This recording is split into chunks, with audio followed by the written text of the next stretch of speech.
नमस्कार बच्चों, मैं हूं आपका अपने जितेंद्र सर। आज हम शुरू करने जा रहे हैं क्लास 10th की वर्कशीट नंबर 34। ये वर्कशीट पहले वाली वर्कशीट से लिंकेज चैप्टर अभी वही चल रहा है, धातु और अधातु।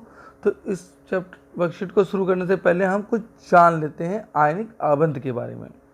आयनिक बंधन यानी कि आयनिक बॉन्ड ये क्या होता है। तो चलिए आज के टॉपिक में हम लोग यही देखेंगे कि आयनिक बंधन क्या होता है।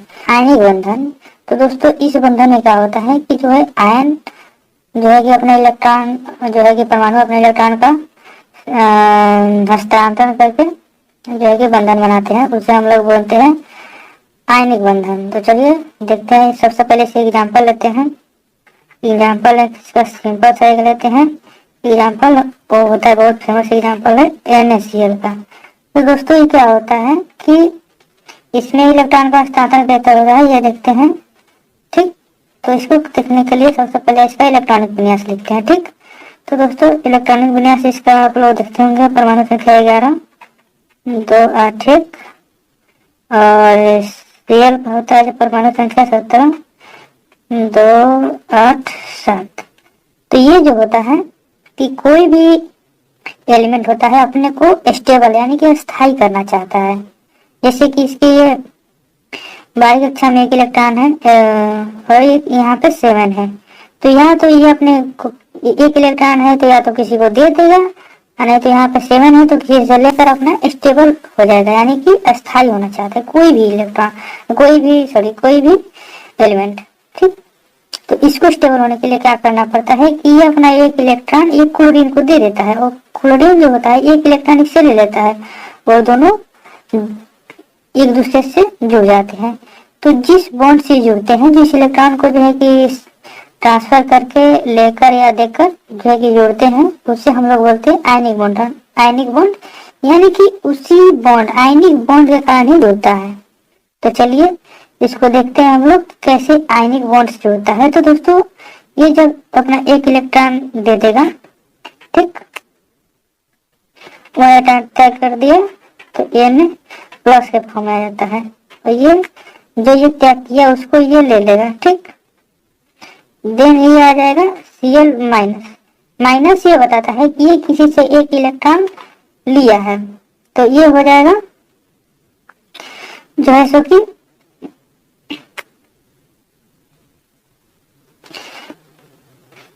क्लोरीन माइनस के फॉर्म में। ठीक, तो उसके बाद जब इसका इलेक्ट्रॉनिक विन्यास दिखेंगे Na प्लस का, तो ये हो जाएगा आपका 288 और ये हो जाएगा 288, मतलब दोनों स्टेबल हो गया। तो ये देख रहे हैं कि एक इलेक्ट्रॉन त्याग कर दिया Na और एक इलेक्ट्रॉन जो त्याग किया उसको ही अपने में जोड़ लिया। तो इस प्रकार ये दोनों एक दूसरे से बंध गए। ठीक, तब इसका निर्माण हुआ NaCl का। तो दोस्तों इसी तरह ये होता है आयनिक बॉन्ड, यानी कि इसमें जो होता है कि जो परमाणु होते हैं अपने इलेक्ट्रॉन का हस्तांतरण करके, ठीक, जो है कि अपना बॉन्ड बनाते हैं, इसे ही बोलते हैं आयनिक बॉन्ड। ठीक, चलिए आपको दिखाते हैं कैसे इलेक्ट्रॉन का जो है कि हस्तांतरण होता है। जैसे Na हो गया, ठीक, तो Na के बाद की कक्षा में जो होता है एक इलेक्ट्रॉन होता है, मान लीजिए एक इलेक्ट्रॉन ये हो गया, और क्लोरीन जो होता है क्लोरीन का 7 होता है, 2 4 6 और 7। ठीक, तो ये तो पेयर में ही अनपेयर है। ठीक, तो ये जो Na है अपना एक इलेक्ट्रॉन ये इसे दे देता है, ये किसे अपने एक इलेक्ट्रॉन दे देगा, तो ये दोनों मिलकर हो जाएगा NaCl। ठीक है दोस्तों, तो इस प्रकार आयनिक बंधन का निर्माण होता है। ठीक, तो चलिए इसके बाद हम इसका जो है कि डिफिनेशन ले लेते हैं। आप लोग एग्जांपल देख लिया, आप लोग समझ भी गए होंगे, आई होप आप लोग को समझ में आ गया होगा। तो इसका डिफिनेशन जो होता है वो होता है दो परमाणुओं के बीच एक परमाणु से दूसरे परमाणु में एक या अधिक इलेक्ट्रॉन का स्थानांतरण के फलस्वरूप बने रासायनिक बंधन को आयनिक बंधन कहते हैं। अब आप आयनिक आबंधन के बारे में तो समझ चुके हैं, तो चलिए अब शुरू करते हैं अपने वर्कशीट नंबर 34 धातु और अधातु। ये वर्कशीट है और यहाँ पे दिया हुआ है आयनिक यौगिकों के बारे में। जब भी कोई धातु किसी अधातु के साथ जुड़कर कोई यौगिक बनाएगी तो वो यौगिक हमेशा क्या रहेंगे, आयनिक यौगिक रहेंगे। अब ये आयनिक यौगिक क्या होते हैं? आयनिक यौगिक होते हैं बच्चा जो आयनों से बनते हैं।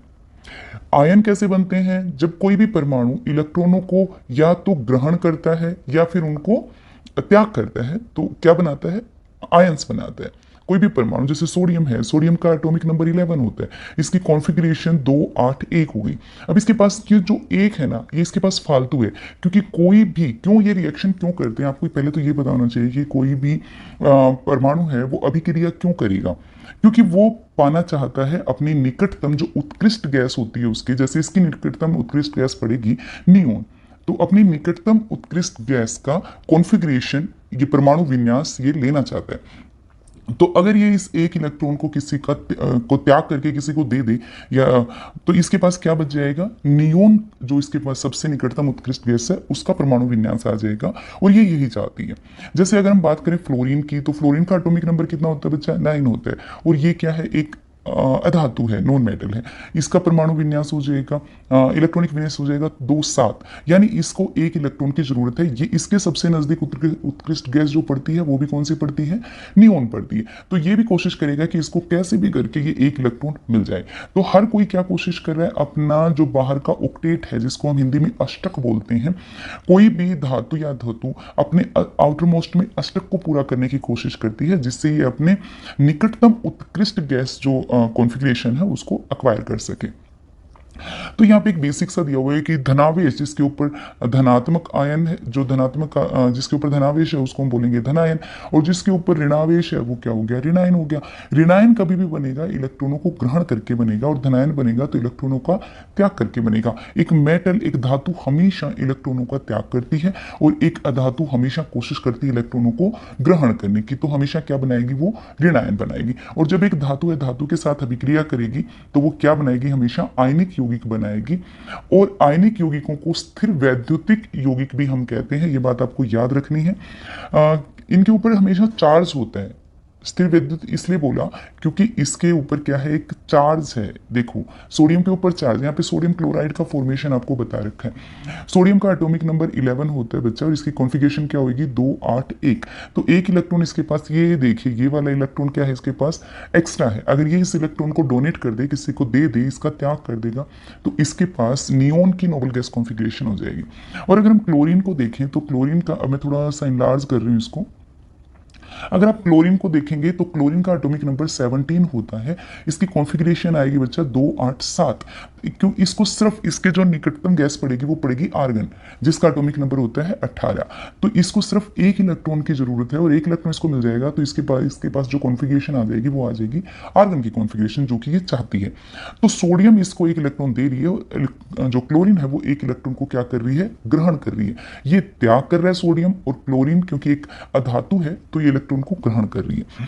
इस त्याग और ग्रहण से क्या बनेगा, आयनिक यौगिक बनेगा। सोडियम के ऊपर कौन सा चार्ज आ गया, पॉजिटिव चार्ज आ गया, क्लोरीन के ऊपर नेगेटिव चार्ज आ गया। ये चार्ज नेगेटिव पॉजिटिव क्यों आया, क्योंकि किसी भी जो न्यूट्रल एटम होता है, जो उदासीन जो परमाणु होता है बच्चा, उसमें जितने प्रोटॉनों की संख्या होती है उतने ही इलेक्ट्रॉनों की संख्या होती है।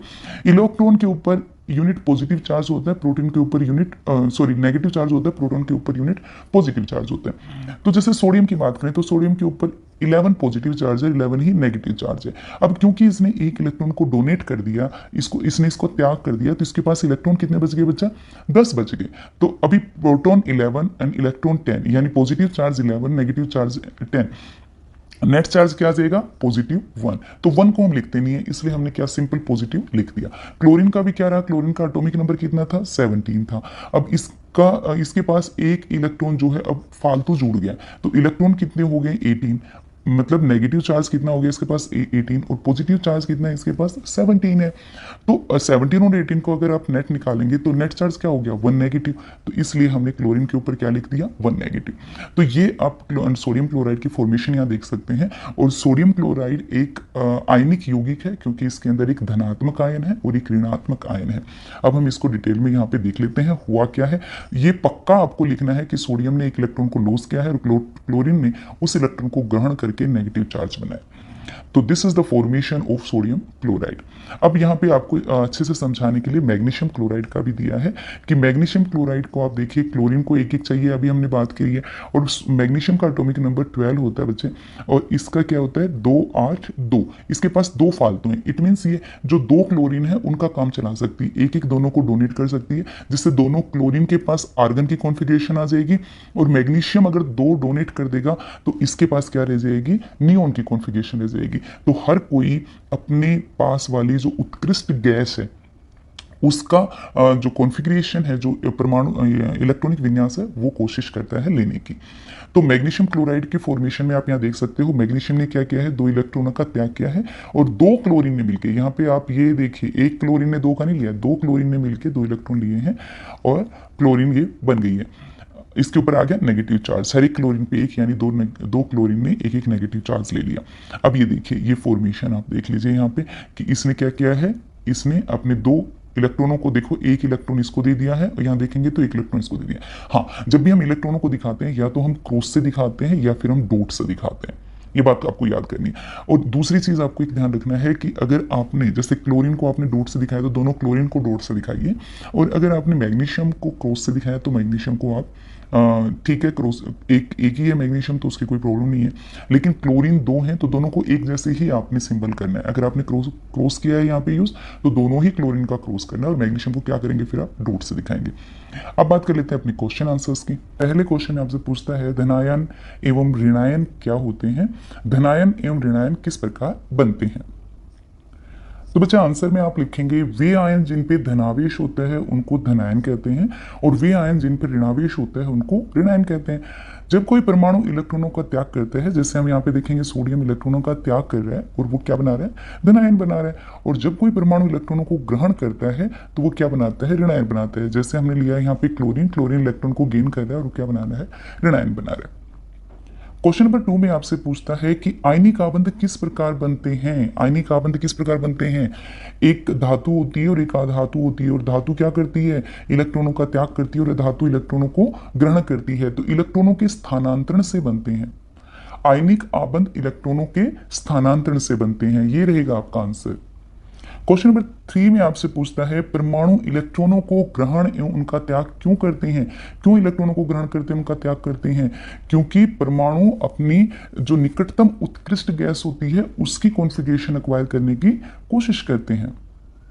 परमाणु अपने निकटतम उत्कृष्ट गैस विन्यास को प्राप्त करने के लिए इलेक्ट्रॉनों को ग्रहण करता है या फिर उनका त्याग करता है। धनायन होंगे वो इलेक्ट्रॉनों का क्या कर रहे हैं, त्याग कर रहे हैं, और जो ऋणायन है वो इलेक्ट्रॉनों को ग्रहण कर रहे हैं। क्वेश्चन नंबर 4 में आपसे पूछता है बच्चा, इस कथन को स्पष्ट कीजिए, क्या कैल्शियम ऑक्साइड एक आयनिक यौगिक है। तो यस, कैल्शियम ऑक्साइड एक आयनिक यौगिक है, क्योंकि कैल्शियम और ऑक्सीजन के कॉम्बिनेशन से बना है। यह है क्वेश्चन नंबर 4 का आंसर। हाँ, कैल्शियम ऑक्साइड एक आयनिक यौगिक है, क्योंकि ये एक धातु और एक अधातु के बीच में आबंध से बना है। कैल्शियम इलेक्ट्रॉनों का त्याग करके धनात्मक आयन बनाती है, जबकि ऑक्सीजन इलेक्ट्रॉनों को ग्रहण करके ऋणात्मक आयन बनाती है। इनको आप अंडरलाइन करते जाइएगा, कैल्शियम जो है और ऑक्सीजन। ठीक है, यहाँ पे क्या चल रहा है कि कैल्शियम क्या कर रही है, अपने 2 इलेक्ट्रॉन लूज कर रही है बेटा, यहाँ पे भी इलेक्ट्रॉन के ऊपर भी नेगेटिव चार्ज आप लगा सकते हो। ऑक्सीजन क्या कर रही है, 2 इलेक्ट्रॉन को गेन करके O2 नेगेटिव आयन बना रही है। ओके, क्योंकि यहाँ पे इलेक्ट्रॉनों का स्थानांतरण हो रहा है, कैल्शियम के इलेक्ट्रॉन कौन ले रहा है, ऑक्सीजन ले रहा है, इसलिए ये क्या है, आयनिक यौगिक है। जिसमें भी आयन बनेंगे, जिसमें नेगेटिव पॉजिटिव कुछ भी रहेगा तो वो क्या रहेगा, आयनिक यौगिक रहेगा। और ये हमेशा बनता है एक धातु और धातु के बीच में कॉम्बिनेशन से। क्वेश्चन नंबर 5 में आपसे पूछता है इलेक्ट्रॉन स्थानांतरण द्वारा सोडियम क्लोराइड के निर्माण की व्याख्या कीजिए। तो ये एज इट इज यहां से दिया हुआ है आपके, ये वाला है क्वेश्चन नंबर 5 का आंसर आपका, सोडियम क्लोराइड का निर्माण। तो आप उसमें ये करेंगे और ये चित्र भी आपको बनाना है उसमें, और लिखने के लिए आप लिख भी सकते हो थोड़ा बहुत कि सोडियम जो है वो एक धातु है और उसका परमाणु विन्यास आप लिख सकते हो। और फिर उसके बाद में जैसे इसकी एटॉमिक नंबर क्या हो गया, सोडियम का 11 हो गया, परमाणु इलेक्ट्रॉनिक विन्यास क्या हो गया, 281 हो गया। तो आप ये भी लिख सकते हो, या क्लोरीन का भी लिख सकते हो, क्लोरीन का एटॉमिक नंबर 17 होता है और इसका जो कॉन्फ़िगरेशन होती है 287 होती है।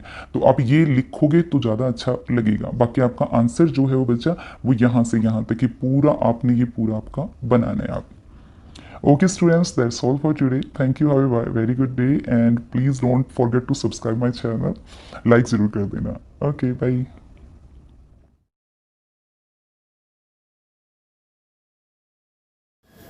Hello students, welcome to Aarti education world.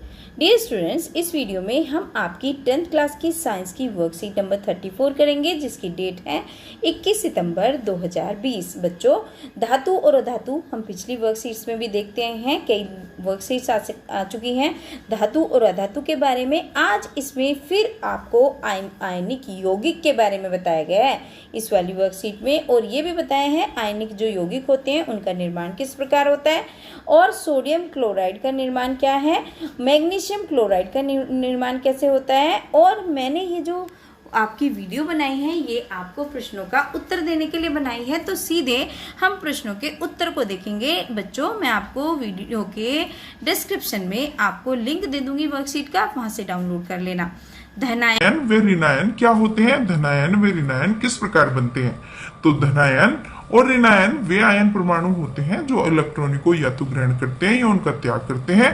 धातु अपनी प्रवृत्ति के अनुसार इलेक्ट्रॉनों को त्याग करते हैं और धनायन बनाते हैं, जबकि अधातु इलेक्ट्रॉनों को ग्रहण कर आयन बनाते हैं।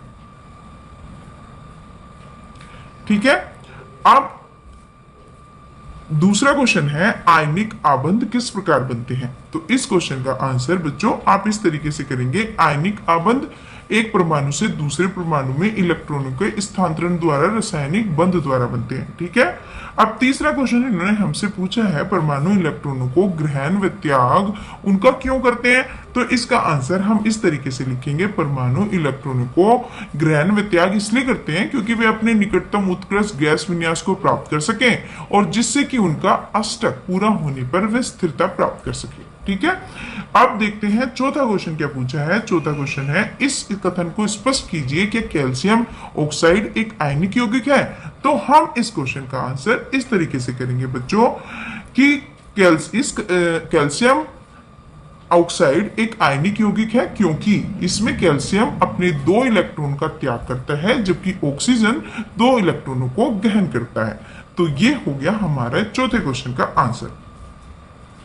पांचवा क्वेश्चन जो हमसे पूछा है इलेक्ट्रॉनिक स्थानांतरण द्वारा सोडियम क्लोराइड के निर्माण की व्याख्या कीजिए।